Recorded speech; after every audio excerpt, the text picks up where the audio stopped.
Lo que sea que le haya pasado a Tamika, le pasó justo en tu apartamento, afirmó el detective. Hampton respondió, no lo creo. ¿Cómo sabes que es su sangre? Podría ser la de cualquier otra persona. A lo que el detective dijo, no podría ser la sangre de otra persona. ¿Por cuánto tiempo crees que llevamos haciendo esto? ¿No sabes que podemos tomar la sangre de una persona de otra muestra de sangre? A lo que Hampton replicó, lo dudo. El 14 de junio del 2004, la familia de Tamika Houston, de 24 años, reportó su desaparición semanas después de no haber tenido contacto con ella. Tamika era conocida por ser espontánea e independiente, y frecuentemente hubo días en los que ella no contactaba a su familia, pero era inusual que se hubiera quedado completamente en silencio y sin devolver ninguna llamada. La familia contactó al Departamento de Policía de Spartanburg, en Carolina del Sur, para que le hicieran un chequeo de bienestar. Después de buscar en la casa, ellos notaron que algunas cosas no coincidían con lo que se había dicho de la personalidad de Tamika. Esto hizo que surgieran preguntas en los oficiales de investigación, quienes iniciaron una búsqueda inmediata de la joven. ¿Tamika había decidido dejar su vida atrás en busca de sus sueños o había un motivo más siniestro en su desaparición? Estamos en Spartanburg, Carolina del Sur. Si recuerdan, a finales del siglo XIX, era el centro culmen de la industria manufacturera de textiles. También era conocida como Ciudad de Hub, gracias a las líneas de ferrocarril que irradian desde el centro para tomar la forma de un tapacubos de rueda. La población de Spartanburg, de 38,000 habitantes, goza de un estilo de vida suburbano, con el encanto de pequeña ciudad del sur que vive en términos de asequibilidad. Sin duda es una buena zona para iniciar una familia, pero como otras ciudades de ese tamaño, el crimen está siempre presente. De hecho, se inclina hacia tener una alta tasa de delincuencia, pero siguiendo las reglas de seguridad general, puede reducir las posibilidades de convertirse en víctima. Por tanto, es en Spartanburg donde comienza nuestra historia. Tamika Antoinette Houston nació aquí el 11 de diciembre del 1979. Sus padres eran Anthony Houston y Gabriela Simeneje. También tenía un medio hermano mayor que ella, llamado Shiquan, un hermano menor llamado Anthony Jr. y su hermana llamada Antonia. Tamika era conocida por tener una cálida y acogedora personalidad. Siempre estaba sonriendo y hacía amigos con facilidad. Después de graduarse en la secundaria, empezó a trabajar como mesera. Se mudó de la casa de su familia y empezó a vivir en su propia casa pequeña en Harvard Drive, aún en Spartanburg. Tamika siempre sintió amor por los animales y una vez que obtuvo su propio espacio, adoptó un pitbull llamado Macy. También estaba muy involucrada con su iglesia, específicamente en el coro de la iglesia. Ella amaba cantar y pensaba estudiar una carrera en la industria musical. En 2003, audicionó en el popular reality show American Idol en Atlanta, Georgia. Sin embargo, no consiguió pasar la primera ronda. Después de haber notado que su sueño de ser una artista iba a ser un largo y dificultoso camino, decidió volver a la escuela de enfermería y establecerse en su nueva pasión. En mayo del 2004, el periodo escolar estaba por terminar y las vacaciones de verano se aproximaban rápidamente. Tamika se preparaba para un muy necesitado descanso de la escuela de enfermería y sus exámenes. Ella era conocida por decidir repentinamente a sus amigos y familiares de manera repentina. Tamika no tenía clases a las cuales asistir, tampoco tenía un trabajo al cual debía asistir cada mañana. Ella era muy espontánea. Ella era el tipo de persona con la que te gustaría subir en un carro y pasear, afirmó su tía. Al principio, su familia estaba preocupada por su ausencia de comunicación. No obstante, su tía Rebecca Howard se preocupó cuando descubrió que Tamika no había devuelto ninguna de las llamadas a su madre. 2 semanas habían sido mucho tiempo sin contacto alguno. Rebecca llamó al departamento de policía de Spartanburg, creyendo que algo le había pasado a Tamika y exclamó: «Llamé a la policía y dije que claramente algo andaba mal. No lograba localizar a mi sobrina. A nadie le devolvía las llamadas telefónicas». La policía acordó hacer un chequeo de bienestar, pero le dijeron a Rebecca que era posible que ella solo hubiese decidido hacer un viaje fuera de la ciudad. Cuando ellos llegaron a la casa de Tamika, notaron que su carro, un Honda negro CRX del 1991, estaba perdido y las puertas de su casa estaban todas aseguradas con llave. Caminaron por sus alrededores y encontraron que una de las ventanas no estaba asegurada. Los oficiales anunciaron su presencia, pero nadie respondió. Temiendo que algo le había pasado a Tamika, entraron como locos por la ventana. Una vez dentro, encontraron algunas pistas que no tenían sentido. En concreto, se percataron de un cheque de sueldo sin cobrar sobre el mostrador de la cocina, revelando que no había señales evidentes de una posible lucha. Mientras veían las habitaciones, los agentes percibieron un olor fatal en el ambiente. No era una buena señal, así que los oficiales intensificaron su búsqueda, pero lo que los agentes encontraron fue una imagen inquietante. En una de las habitaciones yacía la amada mascota de Tamika, Macy, y unos cachorros abandonados a su suerte. Macy y sus cachorros estaban en estado de desnutrición y la habitación en un estado deplorable.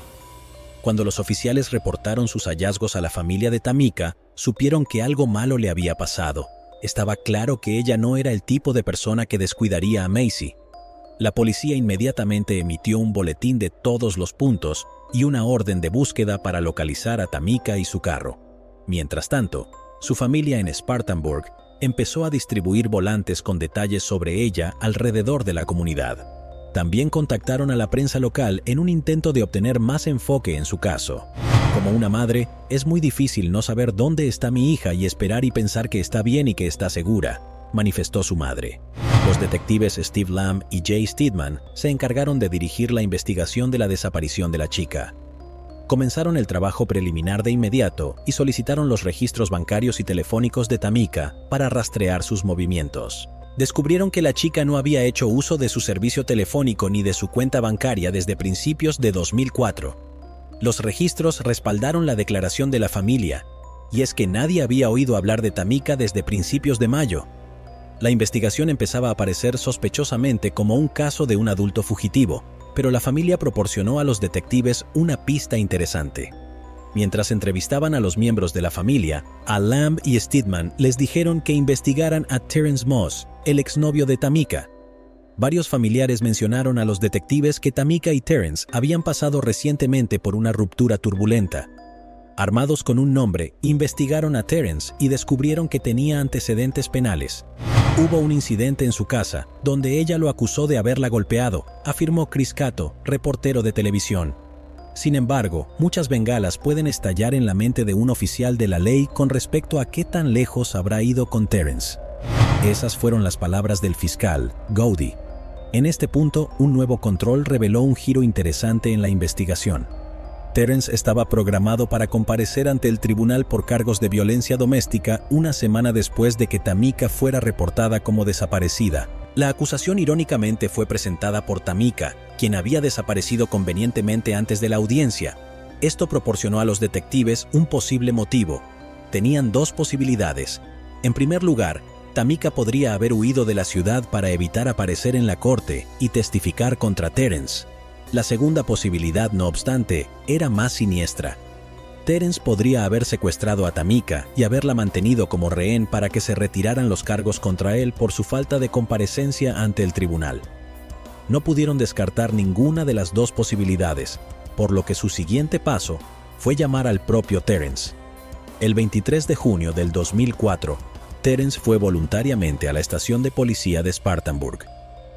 Después de que los detectives lo llamaran para una entrevista, les dijo a los detectives que estaba allí para ayudarlos de cualquier manera posible para encontrar a Tamika.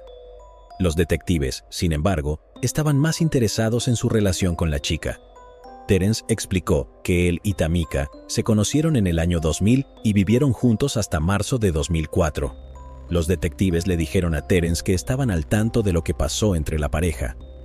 Él confesó haber golpeado a Tamika después de que tuvieran una discusión sobre sus supuestos asuntos. Tamika luego le dijo que se mudara y presentó el cargo de abuso doméstico en su contra. Terrence admitió lo siguiente: de hecho, la golpeé y caí de rodillas, y empecé a rezar, y yo estaba como lo que sucede es que hay muchos demonios aquí. Si te das cuenta, nos estamos volviendo muy físicos el uno con el otro. Ahora solo necesitamos separarnos. Cuando los detectives presentaron sus teorías de lo que creían que le pudo haber sucedido a Tamika, Terrence negó cualquier participación en su desaparición. Dijo a los oficiales que lamentaba sus acciones durante su discusión y estaba genuinamente preocupado por su seguridad. Después de oír que ella había desaparecido, Terrence se convirtió en una persona de interés después de su entrevista con los detectives, pero como no había evidencia física que lo vinculara a la desaparición de Tamika, fue liberado. Sin embargo, los investigadores no se demoraron en la búsqueda de la joven. Comenzaron por investigar admisiones recientes del hospital, lo que los llevó a buscar en los archivos de las morgues locales para obtener cualquier reporte entre mayo y junio de 2004. También se pusieron a revisar los informes de accidentes y las llamadas al 911 que se hicieron durante ese mismo periodo de tiempo. Fue entonces cuando se encontraron con una información bastante inquietante. Alguien había llamado para reportar el asesinato de una mujer y explicó que su cuerpo fue arrojado en el lago Cleveland Park, no muy lejos de la casa de Tamika. La llamada se hizo en junio, alrededor de la misma hora en que se reportó su desaparición, de modo que los investigadores lanzaron una investigación inmediata de la zona. Los buzos fueron enviados al lago y lo registraron a fondo. Los investigadores de la superficie también buscaron el cuerpo entre los setos y árboles utilizando perros rastreadores. Horas más tarde, la búsqueda fue cancelada después de que los investigadores concluyeran que no había cuerpo que encontrar. Para los detectives sonaba como una llamada hecha para restar valor a su investigación. Intentaron rastrear la llamada hasta una ubicación, pero descubrieron que fue hecha desde un teléfono celular prepago o un teléfono desechable cerca del lago Cleveland Park. En cierto modo, dio esperanza a los detectives porque creían que Tamika todavía podría estar viva y podría ser rescatada. Mientras tanto, la familia de la chica continuó manteniendo al público informado sobre ella y su desaparición. Ofrecieron una recompensa de $50,000 a cualquiera que pudiera proporcionar información que condujera al descubrimiento de la joven. Los detectives recibieron numerosas pistas, muchas de las cuales eran falsas. Las pistas que parecían prometedoras terminaron siendo casos de identidad errónea que llevaron a los investigadores a callejones sin salida. No obstante, la familia de Tamika no estaba lista para tirar la toalla y su persistencia llevaría a los investigadores a otra pista prometedora. En julio de 2004, un mes después de que se denunciara la desaparición de Tamika, una mujer llamó al departamento de policía de Spartanburg para reportar un auto abandonado en el estacionamiento de su apartamento en Barksdale. Una mujer vio el folleto y vio la descripción del coche en él y dijo: «Este se parece al carro que está aparcado detrás de los apartamentos en Barksdale», añadió el reportero de TV Chris Cato. No era cualquier coche. La mujer dijo que se parecía al coche en los carteles de la persona perdida que estaban por toda la ciudad. Investigadores y forenses se apresuraron al complejo de apartamentos de Barksdale, que estaba ubicado a solo 4 millas de donde vivía Tamika. El coche se parecía exactamente al de la joven, y después de comprobar las matrículas en sus registros, los investigadores confirmaron que, de hecho, era su coche. Lo que los investigadores aún necesitaban aclarar era si Tamika abandonó el coche ella misma o si alguien más lo había aparcado en el complejo de apartamentos. El equipo forense buscó pistas en el auto. No había rastros de sangre ni rastros que indicaran que se había producido una pelea. Sin embargo, después de desempolvar cada superficie, encontraron una huella digital parcial en el volante. Bajo el asiento del pasajero delantero, los investigadores descubrieron un conjunto de llaves. Después de semanas de buscar a Tamika, localizaron una pieza de evidencia que posiblemente podría desbloquear más respuestas en su investigación. Los investigadores interrogaron a los residentes de Barksdale sobre si habían visto a alguien aparcar el coche en el estacionamiento del apartamento. Un residente dijo que había visto a un solo hombre afroamericano aparcar el coche y alejarse. Otro dijo que vio a 2 hombres afroamericanos abandonando el vehículo. Los informes eran muy contradictorios. Así pues, los investigadores tuvieron que basarse en las pruebas que encontraron para tratar de apuntar en una sola dirección. Estamos hablando de la huella digital parcial y el conjunto de llaves desconocidas. La huella dactilar se cargó en el sistema integrado de identificación de huellas dactilares automatizado, pero no había coincidencia en el sistema. Esto permitió a los investigadores eliminar a Terence como sospechoso. La única otra pista que los investigadores tenían era el conjunto de llaves. El detective Jay Steedman comenzó el proceso de descarte mediante el uso de las llaves para abrir el coche de Tamika, pero ninguna de ellas funcionó. Luego visitó su casa y trató de usar las llaves para abrir las puertas de la casa, que también resultó ser un callejón sin salida. Los investigadores concluyeron que, si las llaves no pertenecían a Tamika, entonces debían ser de la persona responsable de su desaparición. Un vistazo adicional a las llaves reveló un sello con el código AA14 en la superficie. Al parecer, estas llaves fueron llevadas a todos los cerrajeros locales para su identificación. Por suerte, uno de los cerrajeros identificó algo. Inmediatamente le dijo a los detectives que las llaves fueron hechas para el complejo de apartamentos Fremont School en Spartanburg. Los investigadores se enteraron de que el complejo de apartamentos fue una vez una escuela primaria, que luego fue transformada en viviendas públicas. Había 46 apartamentos en total, y los investigadores probaron las llaves en cada puerta. Cuando creyeron que su suerte se había agotado, la llave abrió un apartamento en el sótano que había sido abandonado debido a inundaciones. Sin embargo, los investigadores recogieron todas las pruebas que pudieron y enviaron esto al laboratorio para que lo analizaran. También interrogaron al hombre de mantenimiento del complejo de apartamentos, el cual les dijo que el apartamento del sótano había estado vacío durante mucho tiempo. Luego explicó que, por la política del equipo de gestión del apartamento, las perillas de las puertas de cada apartamento se cambiaron después de que un inquilino fuera desalojado. Esto evitó que los inquilinos que no pagaban usaran sus llaves para volver a entrar al apartamento sin que el gerente lo supiera.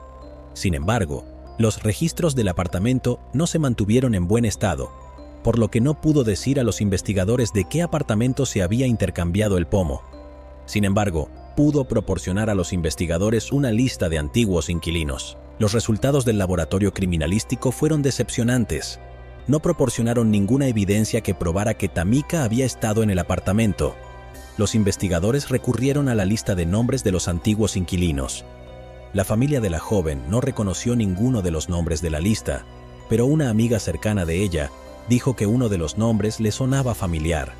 Su mejor amiga mencionó que hay un tipo llamado Chris con quien había empezado a salir cuando ella desapareció, reportó Repka. Para la familia de Tamika, la noticia fue inesperada. La amiga de la chica dijo a los investigadores que Tamika mencionó a un hombre llamado Chris con quien había empezado a salir recientemente después de su separación de Terrence. No estaba segura de su apellido, pero había un inquilino en la lista llamado Christopher Hampton. Los investigadores hicieron una verificación de antecedentes de Christopher y los resultados levantaron muchas cejas. Christopher, de 23 años, tenía antecedentes penales. Fue condenado por robo a un banco en mayo del 2000 y había cumplido 4 años por dicho delito. Estaba a la mitad de cumplir una sentencia de 30 días después de ser arrestado por una violación de tráfico, porque había roto las condiciones de su libertad condicional. Christopher fue enviado a la cárcel sin una audiencia. Sin embargo, en el momento de la desaparición de Tamika, no estaba en la cárcel y también había sido desalojado de su apartamento en el apartamento de la escuela Fremont, un mes después de su desaparición. Después de localizarlo, los investigadores llevaron a Christopher para interrogarlo a finales de junio del 2004. Admitió que estaba saliendo con Tamika, pero dijo que no era responsable de su desaparición. Cuando le preguntaron a Christopher dónde pensaba que estaba la joven, respondió diciendo que había mencionado algo sobre IR a la semana de la bicicleta. Las palabras de Christopher fueron: ella dijo quiero ir a la semana de la bicicleta. El investigador preguntó: ¿dijo con quién iba? No lo dijo. Dijo que iba a IR, exclamó Hampton. ¿La viste en algún momento después? Pero Christopher respondió: no la veo desde la última vez. Sus huellas dactilares se analizaron con la huella parcial encontrada en el coche de Tamika. Los investigadores estaban seguros de que las huellas de Christopher coincidirían. Sin embargo, sus esperanzas de encontrar una pista tuvieron un final inesperado. Las huellas dactilares no coincidían. Los investigadores estaban perdidos. Cada pista que tenían se estaba agotando. Sin pruebas físicas que lo relacionaran con la desaparición de Tamika, la policía le permitió volver a la cárcel. De hecho, fue liberado después de cumplir su condena a mediados de julio del 2004. Habían pasado casi 3 meses desde la desaparición de Tamika cuando los investigadores recibieron otra pista prometedora. Sin duda, amigos, fue un giro inesperado en el caso a los pocos días de haber interrogado a Christopher. Una mujer contactó a los investigadores debido al caso de Tamika. La mujer que llamó se identificó como la ex esposa de Christopher Hampton. Ella dijo a los investigadores que sabía que Christopher estaba saliendo con Tamika en el momento de su desaparición. Es más, estaba siguiendo el caso gracias a los medios de comunicación locales. La mujer dijo a los investigadores que podría tener alguna evidencia en la que estarían interesados. Ella reveló que tenía en su posesión la billetera de Christopher. Además, explicó que él le había enviado su billetera para guardarla mientras cumplía su condena. Dentro de la billetera encontró una mancha roja en una de las fotos que tenía de ella y sus 2 hijos. Dicho esto, aceptó entregar la cartera a los investigadores si estaban dispuestos a llevársela. Los detectives aprovecharon la oportunidad y le hicieron una visita a la ex esposa de Christopher después de recuperar la billetera. Seguidamente enviaron la foto para analizar rastros de sangre humana. En efecto, se confirmó que la mancha roja era sangre humana. Los investigadores se pusieron en contacto con los padres de Tamika, Anthony y Gabriela, y les pidieron que presentaran muestras de ADN para compararlas con la muestra de sangre. Después de un mes de espera, los resultados estaban listos. Sí, amigos, resultó que la sangre en la foto pertenecía a Tamika. Una vez más, los investigadores rastrearon como locos a Christopher y lo trajeron para interrogarlo. El tipo negó haber hecho nada a Tamika y argumentó que la sangre podría pertenecer a cualquiera. Los investigadores le dijeron que las pruebas de ADN no mentían, pero Christopher se mantuvo firme sobre su inocencia. Lo que sea que le haya pasado a Tamika, le pasó justo en tu apartamento, afirmó el detective. Hampton respondió, no, no lo creo. ¿Cómo sabes que es su sangre? Podría ser la de cualquier otra persona. A lo que el detective dijo, no, no podría ser la sangre de otra persona. ¿Por cuánto tiempo crees que llevamos haciendo esto? ¿No sabes que podemos tomar la sangre de una persona de otra muestra de sangre? Pero Hampton replicó, lo dudo. ¿Has oído hablar del ADN?, preguntó el detective. Sí, respondió Christopher. Los investigadores sabían que Christopher era responsable de haberle causado algún daño a Tamika, ya que la evidencia de sangre demostró que estaba lo suficientemente cerca como para causarle algún dolor físico. Sin embargo, entendieron que la evidencia era circunstancial, en el mejor de los casos, sin un cuerpo. La evidencia que tenían podría no ser capaz de prevalecer en la corte o frente a un jurado. Es más, no había manera de probar si Christopher había asesinado a Tamika o si simplemente había sido herida y escapó sin informar a nadie. ¿Christopher fue el verdadero responsable de la muerte de Tamika? Sin un cuerpo en la autopsia, no había manera de probar si fue homicidio involuntario o defensa propia. A medida que el tiempo avanzaba, el caso de Tamika seguía abierto, pero las pistas eran muy pocas. Sin embargo, hacia finales de 2004, se presentó otra pista sorprendente. Esta fue la pista que iba a dejar el caso abierto. Una joven contactó con detectives del Departamento de Policía de Spartanburg. Ella afirmó haber estado saliendo con Christopher durante mayo de 2004.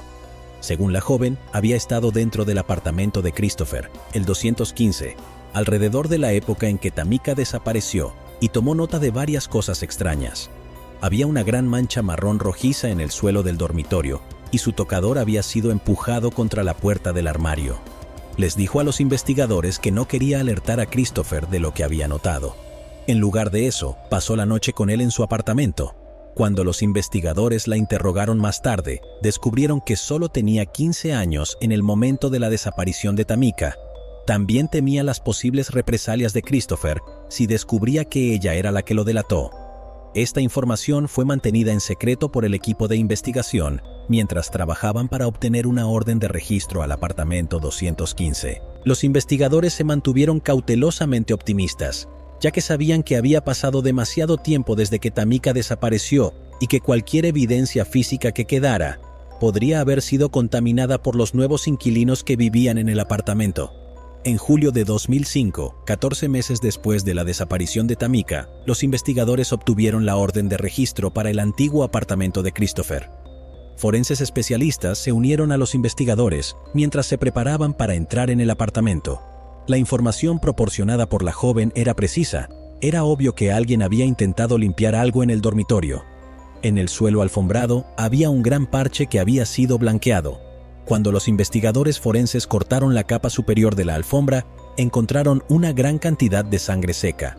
Los investigadores rociaron lumen por todo el dormitorio y la escena se iluminó frente a ellos. Cuando apagaron las luces del armario, los investigadores descubrieron enormes manchas de sangre. Las pruebas de ADN se aceleraron, ya que los investigadores ya tenían el ADN de los padres de Tamika almacenado, y los resultados volvieron como pertenecientes a Tamika. Fue un momento desgarrador para los investigadores cuando dieron la noticia a la devastada familia de Tamika. Suponían que Tamika podría haber estado encerrada en el closet y se desangró hasta morir, mientras Christopher entretenía a una menor de edad en el apartamento esa noche. Por la cantidad de pruebas de sangre que habían sido dejadas, los investigadores estaban seguros de que Tamika estaba muerta. Me quitó toda la vida, porque sabía que mi hija estaba en un apartamento y había suficiente sangre para que mi hija pudiera haber muerto. Estas fueron las palabras del padre de Tamika. Lo que necesitaban hacer ahora era encontrar su cuerpo y darle a su familia la paz que se merecían. El viernes 12 de agosto del 2000, Christopher fue arrestado por el asesinato de Tamika Houston y llevado para ser interrogado en la estación de policía de Spartanburg. El tipo permaneció en silencio mientras los investigadores presentaban la evidencia que encontraron. Conocer las pruebas que tenían contra él era irrefutable. Christopher se puso de pie y dijo a los investigadores que estaba listo para ir. Luego les dijo que iba a mostrarles dónde enterró a Tamika. Se puso de pie y dijo, «Vamos». Nosotros contestamos, «¿A dónde vamos? ¿Vamos a la cárcel o vamos? Vas a mostrarnos dónde está». Él dijo, «Te mostraré dónde está». Esa tarde, Christopher llevó a la policía a una densa zona boscosa a unas 12 millas del centro de la ciudad y señaló el lugar exacto donde enterró a Tamika en una tumba poco profunda. Dijo a los investigadores que estaba seguro de que ese era el lugar, porque había puesto 2 ramas en forma de una cruz como un identificador en la tumba.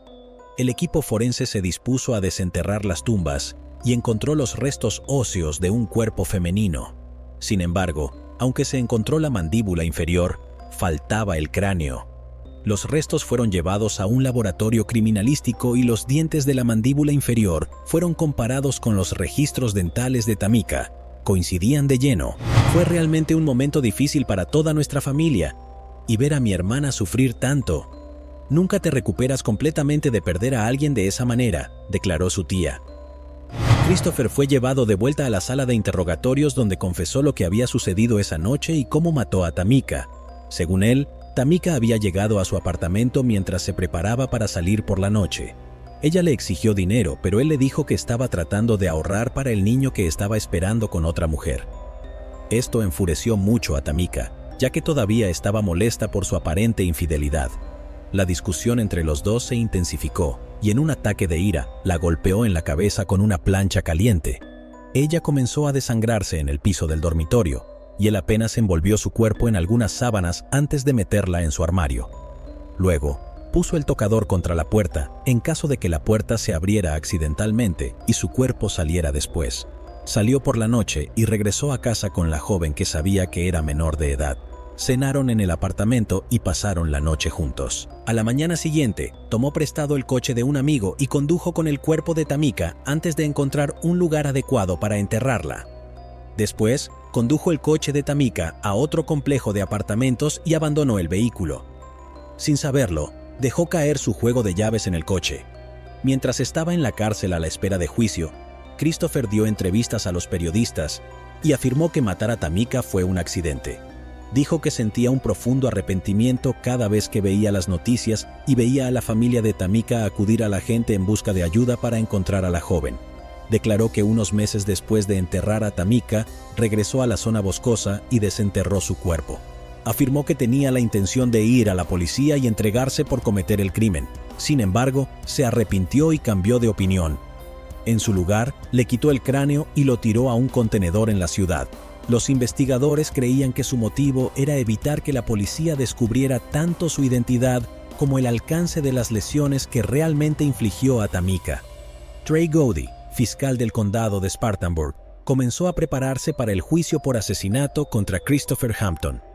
Los investigadores aportaron pruebas físicas, declaraciones de testigos y una confesión grabada. Haciendo el caso del Estado contra Christopher irrefutable, el chico se declaró no culpable de su lectura de cargos y permaneció en la cárcel del condado de Spartanburg. Todo ello hasta que su juicio comenzó en abril de 2006. En la última semana de marzo de 2006, las elecciones del jurado tuvieron lugar el lunes 3 de abril. De hecho, el juicio de Christopher por asesinato comenzó en un giro sorprendente. El tipo pidió permiso al juez para dirigirse a la corte, ya que había decidido cambiar su declaración a culpable. El equipo de defensa de Christopher argumentó que el juez consideraría su admisión de culpabilidad como un signo de remordimiento y lo sentenciaría a un máximo de 40 años entre rejas. La familia de Tamika estuvo presente en el juicio y el juez permitió a su madre Gabriela hablar en su nombre. Antes de que él dictara la sentencia, ella le dijo a la corte que Christopher merecía una cadena perpetua. Les hizo pasar por un sufrimiento tremendo durante más de 15 meses y les había quitado la luz de sus vidas. Christopher fue condenado a cadena perpetua sin posibilidad de libertad condicional. Desde entonces, él permanece entre rejas en la prisión de Broad River en Carolina del Sur. Informes recientes de la prisión muestran a Christopher en una luz menos favorable. Se sabe que ha roto varias reglas de la prisión y como resultado ha tenido muchos privilegios revocados. La desaparición de Tamika pudo haber sido una tragedia para su familia y amigos, pero en cierto modo ayudó a destacar un problema social dentro de la propia industria de los medios. En 2004, cuando Tamika fue declarada desaparecida, la cobertura de los medios en su ciudad natal fue extensa. Sin embargo, su familia no tuvo éxito en difundir su historia a nivel nacional. La desaparición de Tamika fue eclipsada por los casos de Laci Peterson, Lori Hacking, Jennifer Wilbanks y Natalie Holloway. Creo que durante varios años, particularmente en las redes de telecomunicaciones, encontraron una fórmula que funcionó. Sobre todo, cuando cubrían estos casos como si fueran telenovelas con actualizaciones constantes y pequeños giros y vueltas. Veían a la gente participar en línea. La gente estaba sintonizando estas historias, así que funcionó para ellos y siguieron haciéndolo, exclamó su tía Rebecca. Fue alrededor del 2005 cuando se acuñó el término síndrome de mujer blanca desaparecida. Se refirió a la amplia cobertura de los medios de comunicación de los casos de mujeres blancas por encima de los casos de personas de color. Rebecca vio la injusta cobertura de noticias y trató de cambiar su enfoque. Su intento de llamar la atención sobre los casos de mujeres de color desaparecidas tuvo un verdadero impacto. Derrica, una oficial de policía jubilada, y su cuñada Natalie Wilson habían notado la intensa pelea que la tía de Tamika, Rebecca, había aguantado para que su historia fuera escuchada. Inspirada por la historia de Rebecca y Tamika, las hermanas Wilson fundaron la fundación Black and Missing en 2006. La organización sin fines de lucro tenía como objetivo concienciar a las personas de color desaparecidas y proporcionar a las familias de estas personas los recursos y herramientas vitales para hacer frente a la situación. En los momentos difíciles, la fundación también trabajó para educar a la comunidad minoritaria sobre la seguridad personal. Hasta la fecha, han cerrado más de 300 casos de personas desaparecidas y han producido una serie de documentales titulada Black and Missing. La serie se inspiró en el caso de Tamika.